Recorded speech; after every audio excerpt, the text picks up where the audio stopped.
আসসালামু আলাইকুম। বান্ধবীর সাথে তার গ্রামে গিয়ে এক ভয়ানক রিচুয়ালের সম্মুখীন হয় কিনারা, যেখানে কয়েক বছর পর পরই আত্মাদেরকে শান্ত করার জন্য নর্তকীদের বলি দেওয়া হতো। কিনারা যেহেতু নিজেও একজন নর্তকী ছিল, তাই তার সাথে সেখানে যাওয়া মাত্রই ঘটতে থাকে ভয়ানক সব ঘটনা। কোনো এক নর্তকীর আত্মা তাকে বশে নিতে শুরু করে। কে এই আত্মা? কেন সে কিনারাকে বশ করতে চায়? কিনারা কি এই ভয়ানক রিচুয়ালের হাত থেকে বাঁচতে পারবে? এই সকল প্রশ্নের উত্তর পাবো আজকের এই গল্পে। ইন্দোনেশিয়ার একটা ভয়ানক গ্রামকে ঘিরে আজকের এই গল্পটি। তাই চলুন আর দেরি না করে সরাসরি চলে যাওয়া যাক গল্পে। গল্পের শুরুতে আমরা একজন মেয়েকে দেখতে পাই, যে কিনা অন্ধকার একটা স্থানে সামনের দিকে এগিয়ে যাচ্ছিল। দেখে বোঝাই যাচ্ছিল জায়গাটা অনেকদিন ধরে পরিত্যক্ত। এখানে মেয়েটি কি করে এলো তার মেয়েটি নিজেও বুঝতে পারছিল না। সে সামনে থেকে কিছু আওয়াজ শুনতে পায় এবং সেদিকে এগিয়ে যায়। এরই মাঝে সেখানে থাকা লাইটগুলো জ্বলতে শুরু করে। দেখা যায় তার সামনে একজন মেয়ে নাচছে। মেয়েটি ইন্দোনেশিয়ার ঐতিহ্যবাহী নর্তকীদের ড্রেস পরা ছিল। মেয়েটি এখানে নর্তকীর দিকে এগিয়ে যায়, তবে নর্তকী তার দিকে ঘুরে তাকাতেই সে ভীষণভাবে ভয় পেয়ে যায় এবং দ্রুত সেখান থেকে পালানোর চেষ্টা করতে যায়। তখনই তার সামনে চলে আসে এক কালো ছায়া, যা দেখে কিনারার ঘুম ভেঙে যায়। এই মেয়েটির নাম ছিল কিনারা। সে এই অদ্ভুত ভয়ানক স্বপ্ন দেখে অনেক বেশি ঘাবড়ে গিয়েছিল। বুঝতে পারছিল না যে হঠাৎ করে সে এরকম স্বপ্ন প্রতিনিয়ত কেন দেখছে। আমরা জানতে পারি সে একটা বোর্ডিং স্কুলে থাকে, যেখানে মাঝরাতে এই ভয়ানক স্বপ্ন দেখার পর তার পানির তৃষ্ণা পেয়েছিল। তাই সে রুম থেকে বের হয় পানি নেওয়ার জন্য। সে ভয়ে ভয়ে আস্তে আস্তে করে পানির কাছে যায়। হঠাৎই তখন পেছন থেকে আওয়াজ হয়ে ওঠে, তবে পিছে ঘুরতে সেখানে কাউকেই দেখা যায় না। তাই কিনারা ব্যাপারটাকে ইগনোর করে পানি নিতে শুরু করে। এমন সময় সে আলোর মাঝে একটা ছায়া দেখতে পায়, যে ছায়াটিকে দেখে সে এত বেশি ঘাবড়ে গিয়েছিল যে দ্রুত পানি নিয়ে সে সেখান থেকে চলে যেতে চাইছিল। এমন সময় তার কাঁধে কেউ একজন হাত রাখে। পিছে ঘুরতেই সে চমকে ওঠে। তার বেস্ট ফ্রেন্ড আয়ু তাকে জন্মদিনের উইশ করার জন্য এখানে এসেছিল এবং তাকে এইভাবে ভয়ানক সারপ্রাইজ দিয়েছিল, যার ফলে সে তো অনেক বেশি ভয়ই পেয়ে গিয়েছিল। এখন তারা দুই বান্ধবী মিলে কেক খাচ্ছিল, যেখানে আমরা জানতে পারি যে সবাই ছুটিতে গিয়েছে। এখন এই বোর্ডিং স্কুলে কেউ নাই বললেই চলে। আয়ুর একাই করিডোর দিয়ে এখানে আসতে ভীষণ ভয় লাগছিল, তাই সে কিনারাকে বলে জাকার্তায় নিজের বাড়িতে যেতে। তবে কিনারা এই ছুটিতে বাড়িতে যেতে চাইছিল না, কেননা তার বেস্ট ফ্রেন্ডের সাথে মিলে তার বয়ফ্রেন্ড চিট করেছিল, আর এখন সে যে কোনোভাবে কিনারার সাথে যোগাযোগের চেষ্টা করছিল। কিনারা যদি বাড়িতে ফিরে যায় তাহলে সে সেখানে চলে আসবে তাকে ডিস্টার্ব করতে। তখন আয়ু বলে যে সে যদি বাড়িতে না যেতে চায় তাহলে তো সে আয়ুর সাথে আয়ুর গ্রামে যেতে পারে। আয়ুর গ্রামটি ডান্সারদের গ্রাম ছিল, তাই সেখানে গেলে কিনারার ভালোও লাগবে। ঐতিহ্যবাহী অনেক কিছু সে দেখতে পাবে। কিনারা এই ব্যাপারে ভেবে দেখবে বলে তাকে জানায়। আর এরপর ওই রাতে সে নিজের একটা বক্স বের করে। এই বক্সের ভেতরে তার নাচের অনেক জিনিসপত্র ছিল।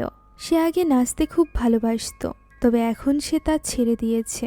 এখানে আমরা তার নর্তকীর পোশাক পরা ছবিও দেখতে পাই। সেই সাথে ছিল তার বয়ফ্রেন্ডের ছবি, যেগুলো দেখে তার ভীষণ মন খারাপ হয়ে যায়। তখন সে নিজের ফোন চেক করে, যেখানে তার বয়ফ্রেন্ড আজও তাকে মেসেজ দিয়েছিল। সে বারবার তাকে তার জীবনে আবারও ফিরে যেতে বলছিল, তবে একবার ধোঁকা খেয়ে কিনারা আর তাকে নিজের জীবনে ফিরিয়ে আনতে চাইছিল না। তাই তো এবার আয়ুর গ্রামের ব্যাপারে সে ল্যাপটপে সার্চ করে।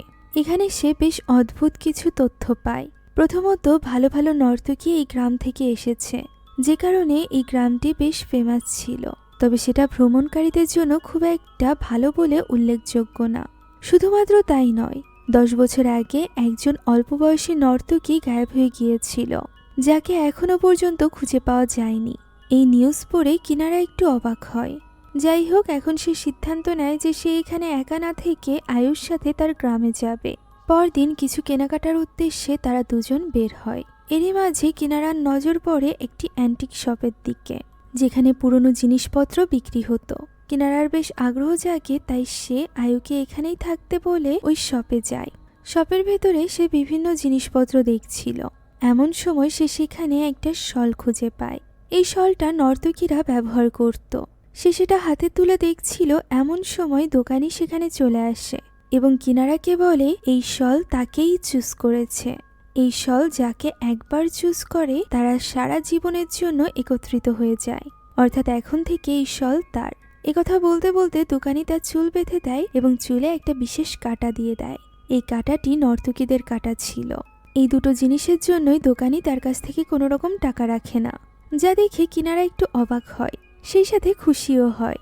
সে যখন দোকান থেকে বেরিয়ে আসছিল তখন আমরা দেখতে পাই কাচের রিফ্লেকশনে তাকে দেখা গেলেও ওই দোকানিকে দেখা যাচ্ছে না, বরং সেখানে একজন নর্তকীকে দেখা যাচ্ছে। যে ব্যাপারে খেয়াল না করে কিনারা চলে যায় আয়ুর কাছে এবং তাকে এই চুলের কাঁটা এবং শল দেখায়, যেটা দেখে আয়ু একটু অবাক হয় এবং কিনারাকে বলে তার কারোর কাছ থেকে এইভাবে কোনো জিনিস নেওয়া উচিত না, বিশেষ করে পুরনো জিনিস। ব্যাপারটা বেশ ভয়ানক হতে পারে। তবে কিনারার এমনটি মনে হচ্ছিল না। সে তো চাইছিল ওই বৃদ্ধা দোকানির সাথে আয়ুর দেখা করাতে, তবে আয়ু ব্যস্ত থাকায় সেদিকে যেতে চায় না। এমন সময় ওই দোকানটি আমরা দেখতে পাই যেটা কিনা পুরোপুরিভাবে বন্ধ ছিল, বরং সেটাতে ভাড়া দেওয়ার জন্য নোটিশ লাগানো ছিল। অর্থাৎ কিনারা এমন কোনো দোকান থেকে এই জিনিসগুলো নিয়েছে যে দোকান বাস্তবে এক্সিস্টই করে না। এখন পরদিনই কিনারা তৈরি হয়ে যায় আয়ুর সাথে গ্রামে যাওয়ার জন্য। সে সবকিছু যখন গোছাচ্ছিল তখন তার নজর পড়ে ওই শলটির দিকে। এটা সে সাথে নিয়ে যাবে না, এ কারণেই সেটা আলমারির ভেতরে উঠিয়ে রাখে। আর এরপর কাপড় চোপড়ের ব্যাগ নিয়ে সে বেরিয়ে পড়ে আয়ুর সাথে। বাসে করে একটা দীর্ঘ জার্নির পর তারা গিয়ে পৌঁছায় ওই গ্রামে। একটা গাড়িতে করে তারা গ্রামের সামনে গিয়ে পৌঁছায়। তখনই বৃষ্টি শুরু হয়ে যায়। বৃষ্টির মাঝে তারা জঙ্গল দিয়ে ভেতরের দিকে যেতে থাকে। তখনই জঙ্গলের মাঝে একটা ছোট্ট শেল্টার দেখে কিনারা সেখানে নিয়ে যায় আয়ুকে। তবে আয়ু এখানে দাঁড়াতে চাইছিল না, কারণ অল্প একটু পথ গেলেই তার বাড়ি। এমনিতেই তারা ভিজে গিয়েছে। আয়ু তাকে যেতে বললে ঠিক তখনই কিনারা যেন কিছু একটা অদ্ভুত অনুভব করে। সে কিছু গন্ধ পায় এবং শব্দ শুনতে পায়। তবে আয়ু দ্রুত তাকে যেতে বলায় সে এই ব্যাপারে গুরুত্ব না দিয়ে আয়ুর সাথে আয়ুর বাড়িতে চলে যায়। সেখানে আয়ুর মা বেশ হাসি খুশিভাবে তাদেরকে ওয়েলকাম জানায়। কিনারার সাথেও সে খুব সুন্দরভাবে কথা বলে। তবে আয়ুর বাবা রিদওয়ানের ব্যবহার বেশ অদ্ভুত ছিল। সে আয়ুর সাথে ঠিকঠাকভাবে কথা বললেও কিনারার দিকে খুব অদ্ভুতভাবে তাকিয়েছিল, যেন কিনারার এখানে আসার ব্যাপারটা তাকে স্বস্তি দিচ্ছে না, যে ব্যাপারটা কিনারা এবং আয়ুও লক্ষ্য করে। তাই আয়ু তার বাবার ব্যবহারের জন্য তাকে সরি বলে। তখন কিনারা জিজ্ঞাসা করে আয়ু কি তার বাবা মাকে জানায়নি যে সে এখানে আসছে। উত্তরে আয়ু বলে যে সে জানিয়েছিল তার মাকে, তার বাবারও জানার কথা। হতে পারে সে কখনো কোনো ফ্রেন্ডকে নিয়ে তার বাড়িতে আসেনি, এ কারণেই তার বাবা এরকম অদ্ভুত ব্যবহার করেছে। আমরা জানতে পারি স্কুল লাইফে আয়ুর তেমন কোনো বান্ধবী ছিল না, আর এই কারণে কখনো তার কোনো ফ্রেন্ড তার বাসায় আসেওনি। এখন তারা দুজন গোসলে চলে যায়। অন্যদিকে আমরা রিদওয়ানকে দেখতে পাই যে কিনা বাইরের বৃষ্টির দিকে তাকিয়ে কিছু একটা ভাবছিল। সে যেন কিছু একটা নিয়ে চিন্তিত ছিল, যে ব্যাপারটা আয়ুর মাও লক্ষ্য করে। তবে সেই ব্যাপারে জিজ্ঞাসা করলে রিদওয়ান তাকে কিছুই বলে না। এখন গোসল করে বের হয়ে কিনারা যখন আয়ুর ঘরের দিকে যাচ্ছিল তখন আচমকা পাশের ঘরের ভেতরে সে কাউকে একটা যেতে দেখতে পায়। তার মনে হয় ভেতরে হয়তোবা আয়ু রয়েছে, তাই সে দরজার কাছে গিয়ে আয়ুকে ডাকতে থাকে। এমন সময় সেখানে রিদওয়ান চলে আসে এবং কিনারাকে বলে এটা আয়ুর ঘর না, দরজাটি লক করা ছিল। তাই কিনারাও এখানে কথা বাড়ায় না, বরং সেখান থেকে ভেতরে চলে যায়। রাতের বেলা ঘুমানোর সময় আয়ু বলে তার বাবা এমনিতে একটু অদ্ভুত, তার সাথেও সে বেশ অদ্ভুত ব্যবহার করে। আগে তো সে কোনো বান্ধবী বানাতে পারতো না, আর এখনও পর্যন্ত তার বয়ফ্রেন্ড হওয়ার পারমিশন তাকে তার বাবা দেয়নি। সে এই ব্যাপারে খুবই কড়া। কিনারার মতে সে ঠিকই আছে, অল্প বয়সে প্রেম করে পরবর্তীতে মন ভাঙার থেকে তো প্রেম না করাই ভালো। সে এখানে বাবা হিসাবে রিদওয়ানের প্রশংসা করতে থাকে। তার মনে হয় রিদওয়ান অনেক ভালো একজন লোক। একথা বলতে বলতেই সে লক্ষ্য করে আয়ু তো ঘুমিয়ে পড়েছে। এদিকে তার ফোনে চার্জও ছিল না। সে চার্জার নেওয়ার জন্য নিজের ব্যাগে হাত দেয়। তখনই সে অবাক হয়ে যায়, কেননা ব্যাগের ভেতরে ছিল ওই শল, যেটা সে বাড়ির আলমারিতে রেখে এসেছিল। এটা তো এখানে আসার কথাই না। এই কারণেই কিনারা একদমই হতবাক হয়ে যায়। সে বুঝতে পারছিল না সে কি করবে। এমন সময় সে দেখতে পায় উপরে সিলিং থেকে পানি পড়ছে। বাইরে তখনও মুষলধারে বৃষ্টি হচ্ছিল, যা দেখে সে রান্নাঘরে যায় পানি আটকানোর জন্য বালতি আনতে। সে আয়ুকে আর ডাকে না। বালতি নিয়ে আসার সময় হঠাৎই জানালায় আওয়াজ হয়ে ওঠে। জানালা খোলা দেখে সে সেটা বন্ধ করে দেয়। তখনই আচমকা সোফায় রিদওয়ানকে দেখে সে চমকে ওঠে। একটু আগেও রিদওয়ান সেখানে ছিল না। সে এখানে রিদওয়ানকে বলতে থাকে যে সে কেন রান্নাঘরে গিয়েছিল।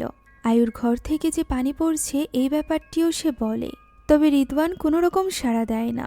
তাই কিনারাও আর কথা না বাড়িয়ে ভেতরে চলে যায়। তখন আমরা দেখতে পাই এটা তো রিদওয়ান ছিলই না, তার 2 চোখ ছিল পুরোপুরিভাবে সাদা। সেই সাথে আসল রিদওয়ান তো তখন ঘুমছিল নিজের ঘরে, যেখানে হঠাৎই এক কালো ছায়াকে দেখা যায়, যে কিনা রিদওয়ানের কানের কাছে এসে বলে মৃত্যু তাদেরকে আলাদা করার পর্যন্ত। এই কথা বলেই গায়েব হয়ে যায়। এর ফলে রিদওয়ানের ঘুম ভেঙে যায়। এই ঘটনায় সে ভীষণ ঘাবড়ে গিয়েছিল। তাই তো সে বিছানা থেকে উঠে নিজেদের ছবি থাকার জায়গাটিতে যায় এবং সেখানে থাকা একটা ছবি হাতে তুলে নেয়। এটা ছিল রিদওয়ানের ছোট ভাই বানিয়র ছবি। সে হয়তোবা এখন আর এই পৃথিবীতে নেই। তার ব্যাপারে আমরা পরবর্তীতে জানতে পারবো। আপাতত আমরা কিনারাকে দেখতে পাই, যার কিনা ঘুম আসছিল না। সে প্রায় সারা রাতই ওই বালতির দিকে তাকিয়েই কাটিয়ে দেয়। পরদিন সকালে আয়ু কিনারাকে নিয়ে বের হয় গ্রাম দেখানোর জন্য। সে মূলত তাকে নিয়ে যেতে চাইছিল গ্রামের নাচ শেখানোর স্কুলে, যেটা শোনার পর কিনারা যেতে চায় না। মূলত তার বয়ফ্রেন্ড একজন নর্তকীর সাথেই তাকে চিট করেছিল। তার বয়ফ্রেন্ডের সাথেই কিনারা এর আগে নাচ করত, যে কারণে সে অনেক বেশি কষ্ট পেয়েছিল। আর এরপর থেকেই সে নাচ করা বন্ধ করে দিয়েছিল।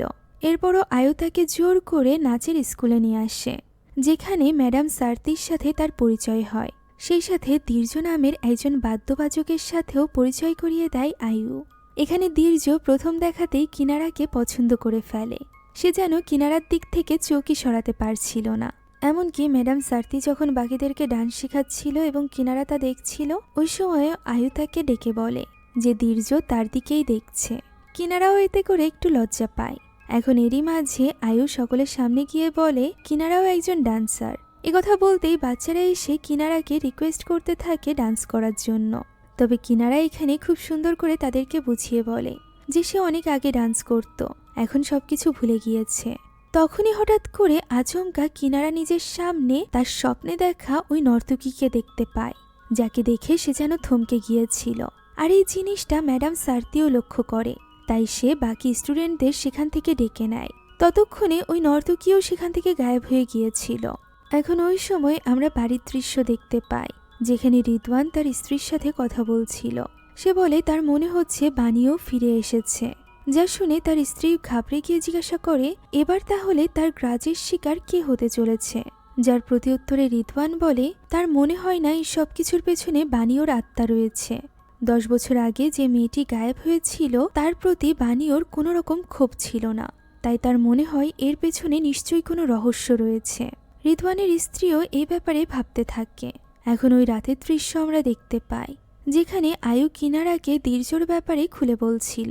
সে জানায় দীর্ঘর চাচা এই এলাকার মধ্যে বেশ প্রভাবশালী একজন লোক, যে কিনা এই এলাকাকে অনেক উন্নত করেছে। তবে দীর্ঘর জন্য তার ভীষণ খারাপ লাগে, কেননা তার বাবা মা অনেক আগেই মারা গিয়েছে। এর উপর আবার তার একমাত্র বোনও গায়েব রয়েছে 10 বছর ধরে, তাকে আর খুঁজে পাওয়া যায়নি। যেটা শুনে কিনারারও তার জন্য খারাপ লাগে। এখন আয়ুর ঘুম আসায় সে ঘুমিয়ে পড়ে। মাঝরাতের দিকে আমরা কিনারাকে আবারও ওই পরিত্যক্ত কারখানায় দেখতে পাই, যেখানে সে সামনের দিকে হেঁটে যাচ্ছিল এবং তার সামনে ওই নর্তকী নাচছিল। সে ভয়ে ভয়ে সামনের দিকে এগিয়ে যায়। এবার আমরা নর্তকীর মাথা ঘোরানোও দেখতে পাই, যা দেখে কিনারা অনেক বেশি ঘাবড়ে যায়। এমন সময় সেখানে ওই কালো ছায়াকে দেখা যায়। দেখে মনে হচ্ছিল পোড়া শরীরের এক ভয়ানক আত্মা, যে কিনা ভয়ানকভাবে কিনারার দিকে এগোচ্ছিল। কিনারা কোনো মতে পালিয়ে বাঁচার চেষ্টা করছিল। এরই মাঝে সে তার কাছে চলে আসে। সাথে সাথে কিনারার ঘুম ভেঙে যায়। সে এই ভয়ানক স্বপ্ন দেখে আবারও জেগে উঠেছিল। এমন সময় আচমকা ওই প্রেতাত্মাকে দেখা যায়, যে কিনা কিনারার কাছে এসে বলে তার সাথে যেতে, যা দেখে কিনারা ছটফট করতে থাকে এবং চিৎকার করতে থাকে। তার এত চিৎকার চেঁচামেচির পরও আয়ু ঘুম থেকে ওঠে না। সে আয়ুকে কয়েকবার ডাকেও। এমন সময় ঘরের দরজা আপনা আপনি খুলে যায়। কৌতূহলবশত কিনারা ওই ঘর থেকে বেরিয়ে আসে। একা একা তার ভীষণ ভয় লাগছিল। এরপরও সে আশেপাশে দেখতে থাকে, কেননা সে গুনগুনিয়ে গানের আওয়াজ শুনতে পাচ্ছিল। কোনো এক মেয়ে মিষ্টি গলায় গান গাইছিল, যা শুনে সে সেদিকে এগোতে থাকে। এমন সময় তার পেছনে আমরা ওই প্রেতাত্মাকে দেখতে পাই, যে কিনা তার দিকেই হাত বাড়িয়েছিল। যদিও এই জিনিসটা লক্ষ্য করে না কিনারা, সে যতক্ষণে তাকায় ততক্ষণে ওই প্রেতাত্মা গায়েব হয়ে গিয়েছিল। গানের আওয়াজটা ওই দিক থেকেই আসছিল, তাই কিনারা সেদিকে এগিয়ে যায়। একটা দরজার কাছে পৌঁছাতেই মনে হয় পেছন থেকে কেউ যেন চলে গিয়েছে, যেটা অনুভব করতে পেরে কিনারা সেদিকে এগিয়ে যায়। এখন ওই গানের গলা ফলো করতে করতে কিনারা ওই ঘরের সামনে চলে আসে, যে ঘরের দরজা লক করা ছিল। সে ওই ঘরের দরজা খোলার চেষ্টা করে, তবে সেটা কিছুতেই খোলে না, যা দেখে সে চলে যাচ্ছিল। এমন সময় দরজাটি আপনা আপনি খুলে যায়। কিনারা ভয়ে ভয়ে ভেতরে প্রবেশ করে। ভেতরে সে দেখতে পায় ওই নর্তকীকে, যাকে দেখতে আরো বেশি ভয়ানক লাগছিল। সে এখানে কিনারার দিকে ঘুরে তাকায়। কিনারা সেখান থেকে বেরিয়ে আসবে এমন সময় ঘরের দরজাটি আপনা আপনি বন্ধ হয়ে যায়। ততক্ষণে সেখানে আয়ুও চলে এসেছিল। সে এই ঘরের দরজা আপনা আপনি বন্ধ হতে দেখে ফেলেছিল, তাই সে আর এক মুহূর্ত দেরি না করে কিনারাকে সেখান থেকে নিয়ে যায়। পরদিন সকালে কিনারা আয়ুকে জানায় যে ওই নর্তকীকে সে এর আগেও স্বপ্নে দেখেছে, তবে এই প্রথমবার সে ওই ঘরের ভেতরে নিজের সামনে ওই নর্তকীকে দেখল। তখন আয়ু তাকে ওই ঘরের ব্যাপারে বলে। ওই ঘরটি আসলে তার চাচা বানিওর। ঘরটি সবসময় লক করা থাকে। আয়ু নিজেও কখনো ওই ঘরে যায়নি। তার বাবা মা কখনো বানিওর ব্যাপারে তাকে কিছু বলেনি, তবে গ্রামের ভেতরে কিছু কথা প্রচলিত রয়েছে। বানিও নিজে একজন ডান্সার ছিল, সেই সাথে তার গার্লফ্রেন্ড ছিল রাতি নামক একজন মেয়ে, যে কিনা এই গ্রামেরই একজন মেয়ে ছিল। একটা সময় গ্রামবাসীরা রাগের মাথায় বানিওকে জ্বালিয়ে মেরে ফেলে। এর কারণ আয়ু জানে না। ছোটবেলা থেকে তার বাবা মা সব সময় তাকে গ্রামবাসী থেকে আলাদা রাখত, কিন্তু এরপরও সে যতটুকু শুনেছে তাতে গ্রামবাসীর বিশ্বাস বানিও প্রতি 10 বছর পর ফিরে আসে এবং কোনো নর্তকীর বলি চায়। গ্রামবাসীর মতে 10 বছর আগে দীর্জর বোনকে বানিওর আত্মাই গায়েব করেছিল, যা শুনে কিনারা বেশ ঘাবড়ে যায়। সে নিজেও তো একজন নর্তকী, তার একটু ভয় লাগছিল। এ কারণেই সে আয়ুর সাথে দীর্জর কাছে যায়, যাতে করে সে এই ব্যাপারে আরো বিস্তারিত জানতে পারে। দীর্জ তাদেরকে জানায় তার বোন গায়েব হওয়ার কিছুদিন আগ থেকেই রাতিকে নিজের স্বপ্নে দেখতে পেত। রাতি প্রায় তাকে দেখা দিত। লোকেদের ধারণা নর্তকীর বেশে এই রাতি হলো বানিওরই এক ভয়ানক রূপ। তাই তো তাকে আটকানোর জন্য প্রতি 10 বছর অন্তর দীর্জর চাচা আদি এই গ্রামের ভেতরে একটা রিচুয়ালের আয়োজন করে। আমরা এখানে এটাও জানতে পারি রিদওয়ান এবং আদির মধ্যে বেশ শত্রুতা রয়েছে। তারা একে অপরকে একদমই সহ্য করতে পারে না।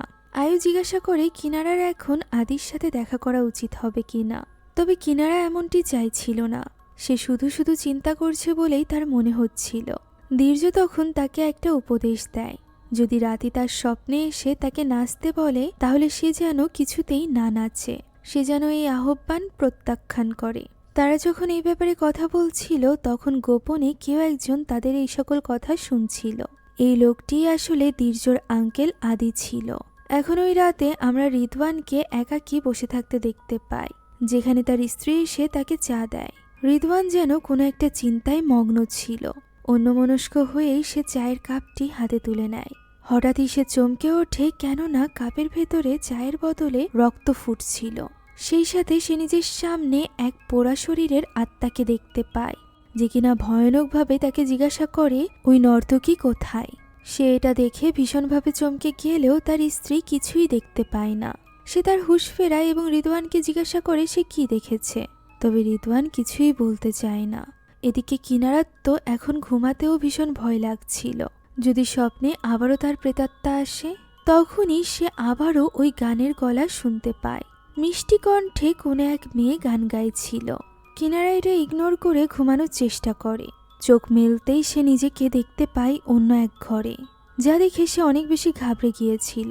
এটা আসলে বানিওর ঘর ছিল, ফলে সে আরো বেশি ভয় পেয়ে যায়। সে দরজা খোলার চেষ্টা করে, তবে দরজা তো লক করা ছিল। সে ওই ঘরে আটকে পড়ায় চিৎকার করে সাহায্য চায়। এমন সময় এক কণ্ঠ তাকে শান্ত হতে বলে।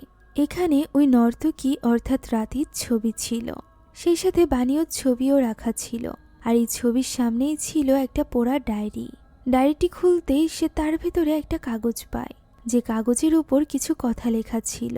2 আত্মা, এক ভালোবাসা আর এক প্রতিশোধ। সেই সাথে লেখা ছিল নারিক সুকমো। কিনারা এর কোনো কিছু বুঝতে পারছিল না। এমন সময় হঠাৎই ওই কণ্ঠ তাকে নাচতে বলে। বাদ্যযন্ত্রের আওয়াজ শোনা যায়। কিনারা কিছুতেই নিজের হাত পা নিয়ন্ত্রণে রাখতে পারছিল না। তা আপনা আপনি ডান্স করছিল। সে আপ্রাণ চেষ্টা করছিল নিজেকে আটকানোর। সে কাঁদতে কাঁদতে চিৎকার করতে থাকে, যা শুনে ফাইনালি এবার আয়ুর ঘুম ভেঙে যায়। সে নিজের পাশে যখন কিনারাকে না পায় তখন সেও চিৎকার করতে শুরু করে, যা শুনে তার বাবা মা তার ঘরে চলে আসে এবং তারা তিনজন চলে যায় বানিওর ঘরের সামনে। তারা কিনারাকে ডাকতে থাকে, তবে ততক্ষণে ভেতরে থাকা কিনারা তো পুরোপুরিভাবে বশে চলে এসেছিল ওই আত্মার। সে এখানে ভয়ানক ওই ডান্স করতে থাকে এবং বলতে থাকে যা কিছু মাটি চাপা দেওয়া হয়েছিল সব কিছু বেরিয়ে আসবে।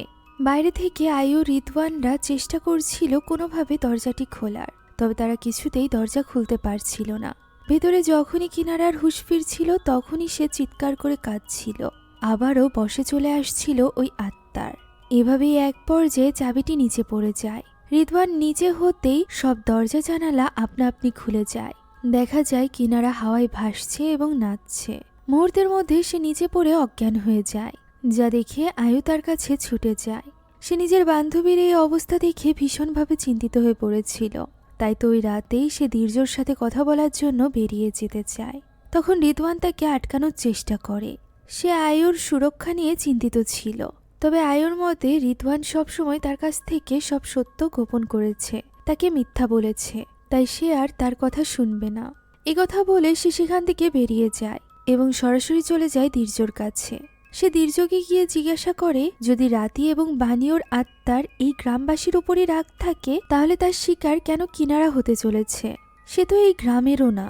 দীর্ঘর কাছে এই প্রশ্নের কোনো উত্তর ছিল না, তবে আয়ু এখানে স্পষ্টভাবে দীর্ঘকে বলে দেয় সে আজ রাতেই কিনারাকে নিয়ে শহরের উদ্দেশ্যে রওনা দিবে। সে এখানে কিনারাকে আর এক মুহূর্তও রাখবে না, এখানে থাকা সেফ না। কথা বলে আয়ু সেখান থেকে চলে আসে এবং তখনই কিনারাকে নিয়ে শহরের উদ্দেশ্যে রওনা দেয়। রিদওয়ান চাইছিল না এত রাতে তারা বের হোক, তবে সে কোনোভাবে আটকাতেও পারে না। যাওয়ার সময় আয়ু এখানে কিনারার কাছে বারবার ক্ষমা চাইতে থাকে। তাকে যদি সেই গ্রামে না আনতো তাহলে হয়তো বা এত কিছু তাকে ফেস করতে হতো না। তারা এই নিয়ে কথা বলছিল, এমন সময় আচমকা কিছু লোক তাদের উপর হামলা করে। জ্ঞান ফেরার পর কিনারা নিজেকে একটা বিছানায় শোয়া অবস্থায় দেখতে পায়, যেখানে তার পাশেই ছিল দীর্ঘ। দীর্ঘকে এইভাবে দেখে সে অনেকটা ঘাবড়ে যায়। সে আয়ুকে খুঁজতে আরম্ভ করে। দীর্ঘ তাকে শান্ত হতে বলে এবং বলে যে তাকে গত রাতে রিদওয়ানের লোকেরা রাস্তায় ফেলে রেখে গিয়েছিল, যেখান থেকে দীর্ঘ তাকে নিয়ে এসেছে। কিনারা এখানে আয়ুকে নিয়ে চিন্তা করছিল। সে বারবার আয়ুর কথা জিজ্ঞাসা করলে দীর্ঘ বলে আয়ুকে হয়তোবা রিদওয়ানের লোকেরা নিজেদের সাথে করে নিয়ে গিয়েছে, হয়তোবা আয়ু তার কথায় চলে এসেছে। যা শুনে এবার কিনারা তাকে জিজ্ঞাসা করে যে সে কি করে জানলো যে গতকাল রাতের ওই লোকগুলো রিদওয়ানের লোক ছিল। উত্তরে দীর্ঘ বলে এই এলাকায় শুধুমাত্র দুটো গ্রুপই চলে, একটা হলো রিদওয়ানের আর আরেকটা হলো আদির, অর্থাৎ তার চাচার। যেহেতু তার চাচা আক্রমণ করেনি এর মানে নিশ্চয়ই রিদওয়ানই তাদের উপর আক্রমণ করেছিল, হয়তোবা সে আয়ুকে তার থেকে দূর করতে চাইছিল। এ কারণেই কিনারা কি করবে বা কি বলবে তা বুঝে উঠতে পারছিল না। তখন দীর্ঘ বলে তার উপর ভরসা রাখতে। সে আজ রাতেই তাকে টার্মিনাল পর্যন্ত পৌঁছে দিবে, যাতে করে সে নিজের শহরে ফিরে যেতে পারে। এই ব্যাপারে কিনারা রাজি হয়ে যায়। এখান থেকে দৃশ্য পরিবর্তিত হলে আমরা দেখতে পাই আদিকে। সে কাউকে একটা বলছিল কিনারার উপর নজর রাখতে, সে যাতে কিছুতেই পালাতে না পারে। রিচুয়াল পর্যন্ত তাকে নিয়ে আসার দায়িত্ব তার। লোকটি এখানে সবকিছু মেনে নেয়, আর তখনই আমরা জানতে পারি এই লোকটি আর কেউ নয় বরং দীর্ঘ ছিল। অর্থাৎ এই সব কিছুর পেছনে ছিল আদি এবং দীর্ঘ। তারা এই গ্রামের কোনো একটা রিচুয়ালের জন্য কিনারাকে এইভাবে আটকে রেখেছিল। অন্যদিকে আয়ু ছিল তার মায়ের সাথে। গতরাতে হামলার পর তাকে এইভাবে অজ্ঞান অবস্থায় তার বাসার সামনে ফেলে রাখা হয়েছিল, ফলে সে বর্তমানে অনেকটা অসুস্থ হয়ে পড়েছিল। এই অবস্থাতেও সে কিনারাকে খুঁজতে যেতে চাইছিল, কেননা এই গ্রামে কিনারাকে আনার ব্যাপার নিয়ে সে নিজেকেই দায়ী করছিল। সে চাইছিল না তার জন্য কিনারা কোনো রকম বিপদে পড়ুক। এরই মাঝে সেখানে রিদওয়ান চলে আসে। আয়ু তাকে জিজ্ঞাসা করে সে কিনারাকে খুঁজে পেয়েছে কিনা। রিদওয়ান জানায় যে তার লোকেরা তাকে খুঁজছে। সে এখানে আয়ুকে সান্ত্বনা দিতে এগিয়ে যায়।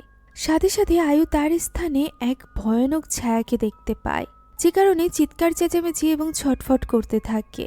রিদওয়ান কোনো মতে তার হুঁশ ফিরায়। সে যখন বুঝতে পারে এটা কোনো কালো ছায়া নয় বরং তার বাবা, তখন সে তাকে জড়িয়ে ধরে কাঁদতে থাকে। মেয়ের এই অবস্থা দেখে রিদওয়ান অনেক বেশি চিন্তিত হয়ে পড়েছিল। সে বুঝতে পারছিল না যে তার ভাইয়ের আত্মা আসলে কি চায়, যে কারণে সে তখনই চলে যায় বানিওর কবরের কাছে এবং তাকে গিয়ে জিজ্ঞাসা করে এই রাগ কি 20 বছর আগের ওই রাগ? এই ক্ষেত্রে আয়ুর কি দোষ ছিল? তার কি দোষ ছিল? সে কেন নিজের ভাতিজিকে কষ্ট দিচ্ছে? সে তো তারই সন্তানের মতো। সে যেন আয়ুকে কোনোভাবে কষ্ট না দেয়। কথা বলে সে সেখানেই কাঁদতে থাকে। তখনই আচমকা একটা কণ্ঠ ভেসে আসে, যে কিনা তাকে বাড়িতে ফিরে যেতে বলে। দৃশ্য চলে যায় ওই রিচুয়ালের স্থানে, যেখানে মশাল হাতে দাঁড়িয়ে ছিল আদি। সে জোরে ডাক দিলে আশপাশ থেকে অনেকগুলো লোক সেখানে চলে আসে, যারা কিনা আশেপাশেই লুকিয়েছিল। তারা সকলে মশাল হাতে সেখানেই অপেক্ষা করছিল রিচুয়ালের জন্য।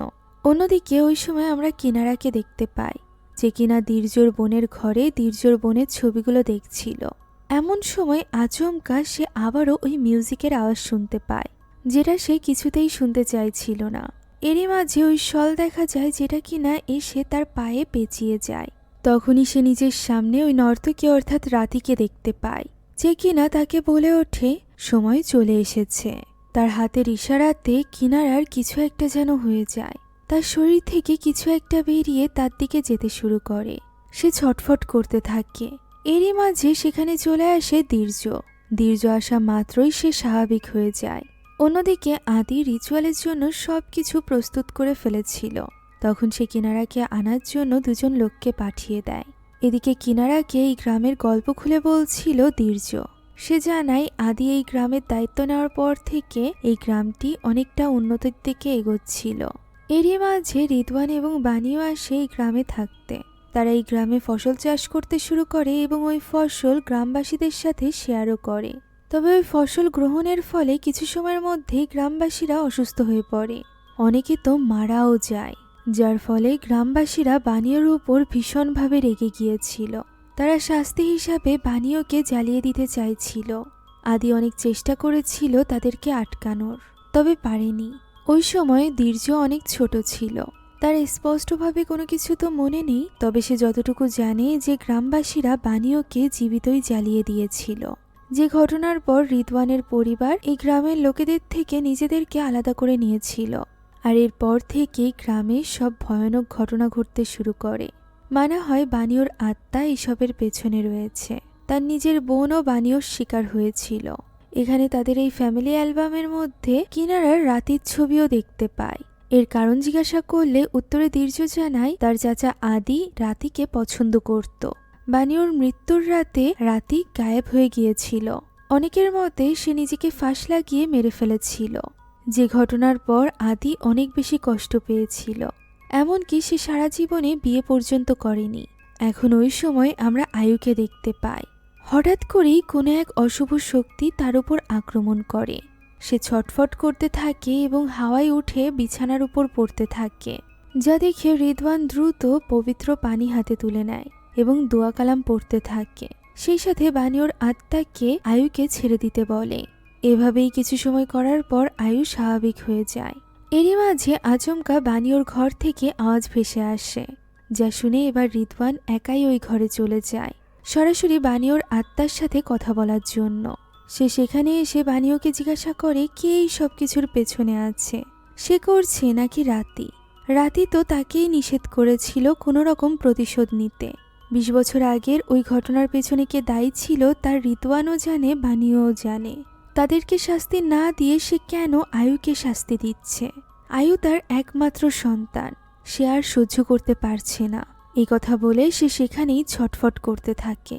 তখনই আচমকা পোড়া ওই ডায়েরিটি নিচে পড়ে যায়, যার ভেতর থেকে ওই কাগজটি বেরিয়ে আসে, যেটা পড়ে সবকিছু বুঝতে পারে রিদওয়ান। তখনই আচমকা রাতির আত্মা তার কাছে চলে আসে এবং সব রহস্য রিদওয়ানের সামনে খুলে যায়। অন্যদিকে আমরা কিনারা এবং দীর্ঘকে দেখতে পাই, যাদের কাছে আদির লোক চলে এসেছিল কিনারাকে ওই রিচুয়ালের স্থানে নিয়ে যাওয়ার জন্য। যা শুনে কিনারা একটু অবাক হয়।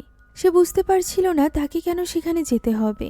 দীর্ঘ বলে গ্রামের সকলের ভালোর জন্য 10 বছর অন্তর অন্তর এই রিচুয়াল করা হয়। আয়ুও সেখানে আছে, তাই সেও যেন তার সাথে সেখানে যায়। আয়ুর কথা শুনে কিনারা রাজি হয়ে যায় এবং তাদের সাথে রওনা হয়। আস্তে আস্তে জঙ্গলের ভেতর থেকে লোকজন বের হতে থাকে এবং তাদের পেছন পেছন হাঁটতে থাকে, যা দেখে কিনারার একটু ভয় লাগছিল, তবে ধীর্য তাকে সাহস যোগায়। অন্যদিকে রিদওয়ান তাড়াহুড়া করে বাড়ি থেকে বেরিয়ে যাচ্ছিল, যেখানে তার স্ত্রী তাকে ডাক দেয় এবং জিজ্ঞাসা করে সে কোথায় যাচ্ছে। রিদওয়ান তাকে জানায় সে জেনে গিয়েছে কিনারা কোথায় আছে। সে এখানে খুশি খুশি এটাও জানায় যে রাতি এবং বানিও কেউই এই সব কিছুর জন্য দায়ী নয়। তার ভাইয়ের আত্মা খারাপ নয়, তারা সবাই মিলে সবকিছু ঠিক করে ফেলবে। ততক্ষণ পর্যন্ত সে যেন পুরো ঘরের দরজা জানালা বন্ধ করে আয়ুকে নিয়ে সেফ থাকে।